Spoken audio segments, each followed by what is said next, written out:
मेरा मुल्क आजाद कर दो, वरना मैं गुलाम मुल्क में अपनी कब्र भी बनाना पसंद नहीं करूंगा। जो बड़े बड़े कोचिंग सेंटर्स हैं, मैं नाम नहीं लेना चाहता, आकाश इंस्टीट्यूट, राउंड, वो कई लाख रुपए फीस चार्ज करते हैं, उनमें कौन बच्चे जाते हैं? गरीब का बच्चा 5 लाख 3 लाख दे करके कोचिंग नहीं ले सकता, वो IIT और मेडिकल की तैयारी नहीं कर सकता। प्राइवेटाइजेशन हो गया सरकारी नौकरियों का, स्कूलों का प्राइवेटाइजेशन हो गया, तो गरीब का बच्चा, जो दलित वंचित पिछड़े समाज का बच्चा है, उसको शिक्षा से वंचित किया जा रहा है। मैं माननीय मंत्री जी का दर्द समझ सकता हूं, बहुत मेहनत कर रहे हैं, अच्छा काम कर रहे हैं, लेकिन वित्त मंत्रालय जितना पैसा देना चाहिए इस देश की शिक्षा के लिए, डिपार्टमेंट के लिए, अनफॉर्चुनेटली नहीं दे पा रहा है। शिक्षा का बजट बाकायदे घटाया गया है, जो आंकड़े ग्लांस किए मैंने, 59,000 से घटाकर 54,000 कर दिया। माननीय मंत्री जी को मैं ये बताना चाहता हूं कि मेरा संसदीय क्षेत्र में मैं परसों संडे के दिन दौरे पर था, एक PMGSY की सड़क का उद्घाटन लोकार्पण करने, तो मुझे बताया कि साहब यहाँ एक स्कूल की बिल्डिंग 5 साल से बनी खड़ी है और वो दीमक खा रही है। मैं गया, मेरे आंख में भी आंसू आ गया माननीय मंत्री जी कि इतनी खूबसूरत बिल्डिंग MSDP प्रोजेक्ट के तहत, केंद्र सरकार के प्रोजेक्ट के तहत वो बनी, 5 साल हो गया अनूपपुर डिबाई देहात के अंदर हापुड़ जिले में, और 5 साल से वहां पर एक टीचर अटैच नहीं। इतनी बढ़िया बिल्डिंग, पंखे, लैब, पूरी बिल्डिंग बहुत अच्छा, और उसको दीमक खा रही है। ये देश की राजधानी से 70 किलोमीटर दूर हमारे यहाँ शिक्षा का ये हाल है। मैं कहना चाहता हूं माननीय सभापति महोदय आपके माध्यम से कि कई सदस्यों ने कहा इस कोरोना काल में जो डिजिटल डिवाइड हुआ, हमें सच्चाई से मुंह नहीं मोड़ना चाहिए कि कितने गांव देहात में इंटरनेट काम करता है, कितने गरीब लोगों के बच्चों के पास लैपटॉप, कंप्यूटर और मोबाइल हैं कि हम पूरा डिजिटल ऑनलाइन क्लासेस करके पढ़ाई कर पाए होंगे। उनका दर्द किसी से छुपा नहीं है, और कई बच्चों ने इसके लिए आत्महत्या भी की है। सभापति महोदय, मैं इतना ही कहूंगा कि देश के विश्वविद्यालयों में 6,000 टीचर्स की वैकेंसी है, और अब विश्वविद्यालय हम खोल रहे हैं, केंद्रीय विश्वविद्यालय खोल रहे हैं दिन पे दिन, लेकिन जो ऑलरेडी एग्जिस्टिंग सेंट्रल यूनिवर्सिटीज हैं उनके इंफ्रास्ट्रक्चर पर, उनकी में जो वैकेंसीज हैं, उनकी भर्तियां हम नहीं कर पा रहे हैं।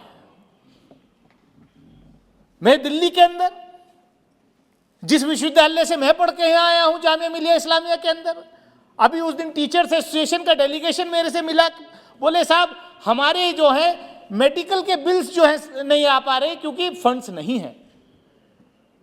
कितनी सारी वैकेंसीज वहां पर हैं। मैं तो ये आपके माध्यम से माननीय मंत्री जी से आग्रह करूंगा कि दिल्ली के अंदर जामिया मिलिया इस्लामिया यूनिवर्सिटी जो फ्रीडम मूवमेंट का पौधा है, महात्मा गांधी के नॉन कोऑपरेशन मूवमेंट के दौरान 1920 में उसको की बुनियाद रखी गई।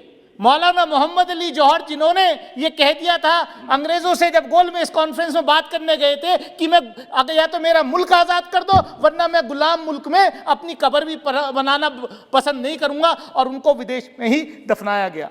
ऐसी इंस्टीट्यूशन आज जो है वो सरकार की प्रॉपर ग्रांट्स नहीं मिल रही, वो ब्लीड कर रहा है। मेरी आपके माध्यम से गुजारिश है सभापति महोदय कि जामिया मिलिया इस्लामिया का इस वर्ष 100 साल पूरा हुआ है, सेंटेनरी सेलिब्रेशन हो रहा है। मैं चाहूंगा कि माननीय मंत्री जी जब रिप्लाई दें तो कम से कम 100 करोड़ रुपए की स्पेशल ग्रांट जामिया मिलिया इस्लामिया को देने का काम करें। बहुत बढ़िया। मैं सभापति महोदय, मैं बजट के दौरान अनाउंस किया गया कि 100 और सैनिक स्कूल जो हैं इस देश में बनाए जाएंगे, लेकिन सैनिक स्कूल्स जो हैं वो कौन बनाएगा?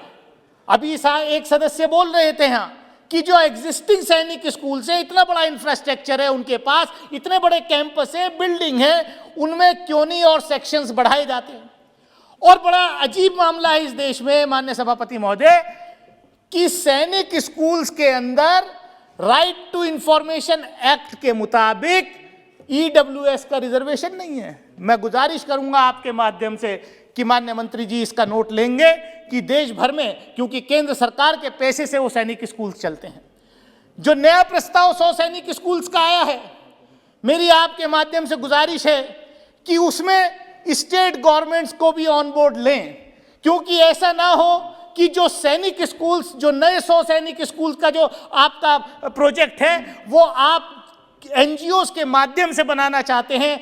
वो एनजीओज कौन सी एनजीओज होंगी, उन एनजीओज की आइडियोलॉजी क्या होगी, एक पैरेलल जो है शिक्षा का तंत्र आप खड़ा कर देंगे। कहीं ऐसा ही ना हो कि इस देश का प्राइमरी स्कूल का सेक्टर, इस देश का माध्यमिक शिक्षा का सेक्टर तो रेगुलराइज्ड है, लेकिन जो बड़े बड़े कोचिंग सेंटर्स हैं, माननीय सभापति महोदय 2 मिनट लूंगा मैं, जो बड़े बड़े कोचिंग सेंटर्स हैं, मैं नाम नहीं लेना चाहता, आकाश इंस्टीट्यूट, राव इंस्टीट्यूट, वो कई लाख रुपए फीस चार्ज करते हैं। उनमें कौन बच्चे जाते हैं? गरीब का बच्चा 5 लाख 3 लाख दे करके कोचिंग नहीं ले सकता, वो आईआईटी और मेडिकल की तैयारी नहीं कर सकता। उनको भी आप रेगुलराइज करने का विचार करें। मैं ज्यादा वक्त ना लेते हुए मैं यही कहूंगा कि जो डिजिटल डिवाइड इस दौरान देखने को मिला है उस पर आप ध्यान दीजिए, और जो रिजर्वेशन है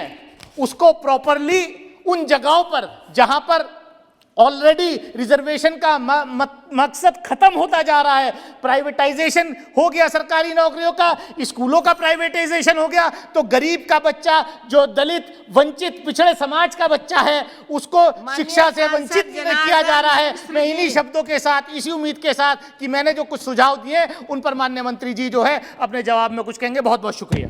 नेशनल दस्तक की आपसे गुजारिश है कि अगर इसको बचाना चाहते हैं तो नेशनल दस्तक को सब्सक्राइब करने के लिए रेड कलर के सब्सक्राइब बटन को दबाएं, फिर बेल आइकन की घंटी दबाएं। नेशनल दस्तक को बचाने के लिए बहुत जरूरी है कि हर खबर को शेयर करें, लाइक करें, कमेंट जरूर करें।